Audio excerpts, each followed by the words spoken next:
নমস্কার, আপনারা দেখছেন চ্যানেল এবিসি। আমি বিজয়, আর প্রত্যেক দিনকার মতো আপনাদের সামনে উপস্থিত হয়ে গেছি। আজ আমি আপনাদের সঙ্গে এখন আলোচনা করব শ্রাবণ মাসে ভোলানাথের আশীর্বাদ পেতে কি করবেন আর কি করবেন না। এই বিষয়গুলি মেনে চললে ভগবান শিবের আশীর্বাদ আপনার উপর অবশ্যই বর্ষিত হবে।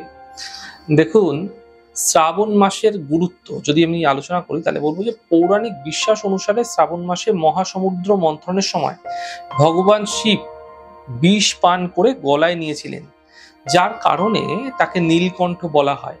এই ঘটনাকে স্মরণ করার জন্য ভক্তরা শিবলিঙ্গে জল অভিষেক করেন এবং শ্রাবণ মাসে উপবাস করেন। দেখুন, শ্রাবণ মাসে প্রত্যেকটি সোমবারকে বলা হয় শ্রাবণ সোমওয়ারি, বা যা শিব ভক্তদের জন্য অত্যন্ত গুরুত্বপূর্ণ। দেখুন, শ্রাবণ মাসকে চন্দ্র মাসও বলা হয়ে থাকে। এই দিনগুলিতে ভক্তরা কি করে, উপবাস করে থাকেন, উপবাস পালন করেন, বিশেষ করে সোমবার দিনটা, এবং শিব মন্দিরে তারা যান, প্রার্থনা করেন, পূজা উপাসনা করেন। শাস্ত্রে বলা হয়েছে যে এই মাসে শিবের উপাসনা করলে বিশেষ ফল পাওয়া যায়। এটা বিশ্বাস করা হয় যে শ্রাবণের সোমবার উপবাস করলে মানুষের সমস্ত ইচ্ছা পূরণ হয় এবং জীবনে সুখ সমৃদ্ধি আসে। এই মাসে যোগব্যায়াম, ধ্যানের বিশেষ গুরুত্ব রয়েছে। আপনি যদি মেডিটেশন করছেন, ধ্যান করছেন, এর প্রভাব আরো বেশি বৃদ্ধি পায়। এই সময়টিকে আত্মশুদ্ধি এবং মানসিক শান্তি অর্জনের জন্য উপযুক্ত বলে মনে করা হয়, কারণ এই শ্রাবণ মাসটি হচ্ছে চন্দ্র মাস, অর্থাৎ চন্দ্রের ঘরের উপর থেকে রবির সঞ্চার হয়। শ্রাবণ মাসে কানোয়ার যাত্রার বিশেষ গুরুত্ব রয়েছে। কানোয়ারিরা দীর্ঘ ভ্রমণে গঙ্গা জল বহন করে শিবলিঙ্গে অর্পণ করে। এই যাত্রা ধর্মীয় উদ্দীপনা এবং শিবের প্রতি ভক্তির প্রতীক। দেখুন, পুজো উপবাস, শ্রাবণ মাসে সোমবার উপবাস করা এবং শিবলিঙ্গে জল, দুধ, বেলপত্র নিবেদন করা বিশেষ ফলদায়ক। এটা খুব স্বাভাবিক, আপনারা সকলেই জানেন। এটা সোমবার সোমবার করুন। এই সময় ভগবান শিবের পুজো করা এবং মহামৃত্যুঞ্জয় মন্ত্র জপ করা, এই দুটোই শুভ। তার সাথে সাথে নমঃ শিবায় মন্ত্রের জপ করতে থাকুন, বিশেষ ফায়দা মানসিক ক্ষেত্রে মিলবে। দান যদি এই মাসে করছেন, এই দানের বিশেষ গুরুত্ব রয়েছে। দেখুন, খাদ্য, বস্ত্র হতে পারে, কোনো গরিব মানুষকে, কোনো অভাবী মানুষকে আপনারা দান করুন। এটি কিন্তু আধ্যাত্মিক শুভ এবং পুণ্যের দিকে পরিচালিত করে থাকে।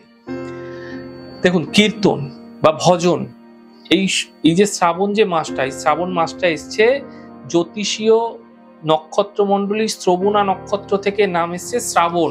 শ্রবণা নক্ষত্রের থেকে, অর্থাৎ এখানে বলা হয় শ্রবণ মানে শ্রবণ করা, অর্থাৎ শোনা। তো সেই জন্য এই মাসে কিন্তু আপনারা সৎসঙ্গ, ভজন, কীর্তন, অথবা এখন ইউটিউব রয়েছে, বিভিন্ন ধরনের সোশ্যাল মিডিয়া রয়েছে, আপনারা বিভিন্ন প্লে বটনে গিয়ে আপনারা ভালো ভালো কিন্তু ভজনগুলো শুনতে পারেন। শিবের ভজনগুলো যেগুলো আছে, এগুলো কিন্তু আপনাদের ক্ষেত্রে মানসিক শান্তি এবং আধ্যাত্মিক উন্নতি দেবে। দেখুন, এই সময়কালে মিথ্যে কথা বলা থেকে বিরত থাকুন। মিথ্যা অভিযোগ করবেন না। হিংসা,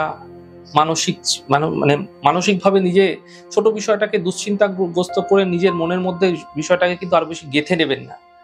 এবং এই সময়কালে মানুষকে ভালোবাসা দেওয়ার, প্রকৃতিকে ভালোবাসা দেওয়ার এবং সকল প্রাণীকে ভালোবাসার চেষ্টা করবেন। এই সময় কোনো প্রাণী যদি বাড়িতে চলে আসছে, তাকে মারবেন না, তাকে তাড়িয়ে দেবেন না। কোনো বাড়িতে কোনো ব্যক্তি আসছে, তাকে অবশ্যই কমপক্ষে এক গ্লাস জল হলেও দিন। এই সময়কালে কিন্তু কাউকে খালি মুখে ফেরাবেন না। এই সময়টা অত্যন্ত বিশেষ গুরুত্বপূর্ণ সময়। আমাদের মন প্রতিষ্ঠা হয়ে থাকে এই সময়। মানসিক, দেখুন, আমরা শারীরিক রূপচর্চার জন্যই বলুন, শরীরচর্চার জন্যই বলুন, আমরা বিভিন্ন ধরনের ব্যায়াম করি, বিভিন্ন ধরনের মেডিসিন খাই, হ্যাঁ, কিন্তু আমরা আমাদের মনকে পিউরিফাই করার জন্য, মানসিক শান্তিকে আনার জন্য এই শ্রাবণ মাসটা কিন্তু অত্যন্ত বিশেষ গুরুত্বপূর্ণ। তাই শ্রাবণ মাসে কিন্তু মানুষকে ভালোবাসার চেষ্টা করুন, সততা রাখার চেষ্টা করুন, মিথ্যে কথা বলা থেকে বিরত থাকুন। মাথায় রাখতে হবে আপনাকে কিছু নিষিদ্ধ খাবার। দেখুন, শ্রাবণ মাসে তামসিক এবং আমিষ জাতীয় খাবার খাওয়া কিন্তু একদমই নিষিদ্ধ। এই সময়কালে আপনাদের ক্ষেত্রে সাত্ত্বিক খাবার খাওয়া উচিত। দেখুন, যখনই আপনি তমগুণ সম্পন্ন রাজসিক খাবার খাবেন, হ্যাঁ, রাজসিক খাবার, তামসিক খাবার খাবেন, তখন কি হবে, সেগুলো আমাদের শরীরের মধ্যে এবং মনের মধ্যে বিশেষ করে খারাপ ইফেক্ট ফেলবে, যেটা আমাদের সারা বছর ধরে কিন্তু ভোগাবে। দেখবেন আপনার মনের মধ্যে যে উদ্দীপনা হয়, এই উদ্দীপনা কেন, আমাদের সাত্ত্বিক ভোজন না হওয়ার কারণেই কিন্তু আমাদের উদ্দীপনার সৃষ্টি হয়। তাই আমাদের সাত্ত্বিক খাবার কিন্তু এই সময় অবশ্যই দরকার। তার সাথে সাথে, অর্থাৎ নিরামিষ আহার করলেন, মদ্যপান, ধূমপান, এগুলো কিন্তু ভুলেও করবেন না। এগুলো দূর থেকে দূরে রাখুন সবকিছু। এবং এই সময় কোনো অনৈতিক কাজ, কোনো অপরাধমূলক কাজ, আপনি বুঝতে পারছেন, আপনি নিজে জানেন এই কাজটি অনৈতিক, এই কাজটি প্রতারণা, এগুলো কিন্তু আপনারা করবেন না ভুলেও। এটি ভগবান শিবের আশীর্বাদ নিয়ে আসে। আপনার মধ্যে কিন্তু অনেক বেশি ঈশ্বর আপনার মধ্যে কিন্তু আপনার জীবনে যে সুখ সমৃদ্ধি সেগুলো বৃদ্ধি করাবে। তাই এই সময়কালে আপনারা সততা মেনটেন করে চলুন, সাত্ত্বিক থাকুন, সাত্ত্বিক ভোজন করুন, আপনারা ন্যায়ের পথে থাকুন। এই সময়কালে আপনাদের মন কিন্তু প্রতিষ্ঠা হয়, মন কিন্তু এই সময়কালে তৈরি হতে থাকে নতুন ভাবে। দেখবেন যেরকম মুক্তোর মধ্যে কি থাকে, আবরণ থাকে না একটা একটা, তো সেরকম এই সময়কালে কি হয়, নতুন আবরণ তৈরি হয় আমাদের মনের মধ্যে। তাই এই মনের আবরণকে আপনারা ঠিক রাখার চেষ্টা করুন। এই সময় কোনো খারাপ কাজ করবেন না, সেটি আপনার মনের সাথে আপনার অন্তরের সাথে জুড়ে যাবে। সেগুলি কিন্তু আপনার জীবনে আপনাকে কিন্তু খারাপ প্রভাব দেবে, খারাপ ফল দেবে। তাই সেগুলি থেকে বাঁচার চেষ্টা করুন। যাই হোক দর্শক বন্ধু, আজ আমি আলোচনা করলাম এই মাস কিভাবে আপনারা কাটালে আপনাদের ক্ষেত্রে অনেক বেশি সাফল্য আপনারা পেতে পারেন, কিভাবে আপনারা কাটাবেন সেই সম্পর্কে। আমাদের এই ছোট ছোট আলোচনাগুলি যদি আপনাদের ভালো লাগছে, সেক্ষেত্রে লাইক করতে, কমেন্ট করতে, সাবস্ক্রাইব এবং শেয়ার করতে বন্ধুদের সঙ্গে ভুলবেন না।